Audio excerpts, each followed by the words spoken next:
Just wanna see the light.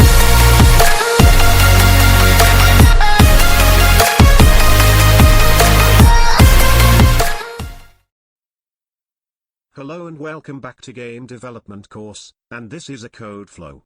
In this video we will fix some issues and bugs in our game and complete the game. Let us start by playing our game. When we choose the level, the end range is not adjusted. It is always one more than the range. When we lose the game, by no chance remaining. If we enter any number and press enter then it is calculating our guess.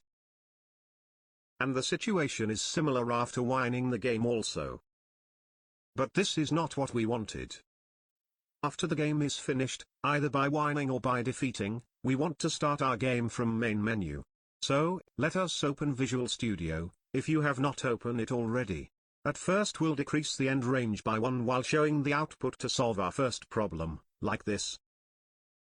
And after winning the game, we want to start the game again.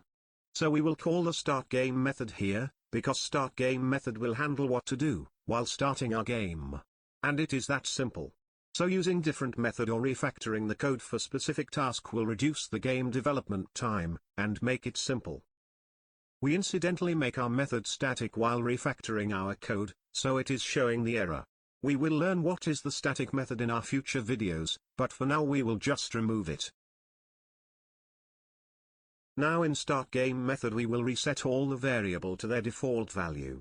Chance equal to 0. Current game state equal to main menu. We no more need this win screen and defeat screen game state from our enumeration, because we never use it.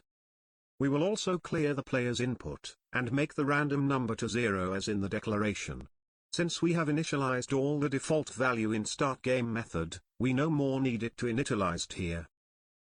And finally we will also call the start game method here, because if the game is ended by losing chance then we will start new game from beginning. Let us save the code and play our game again. Select the level. Here you have solved the issue of end range, which was 1 greater than it has to be. Let's play the game. When you win the game is restarted by welcoming the player. And now you can play it again without restarting it from play button of Unity. Fantastic. Finally we have completed our section 2, by creating a simple game to guess a number. During this section you have learned the basic fundamental of C# coding and some of the basic interfaces in Unity Engine. Hope you like this video, or all the video in this section. Please don't forget to like, share and subscribe the channel. We will meet in the next section, and continue our learning journey, with a new concept of coding the game.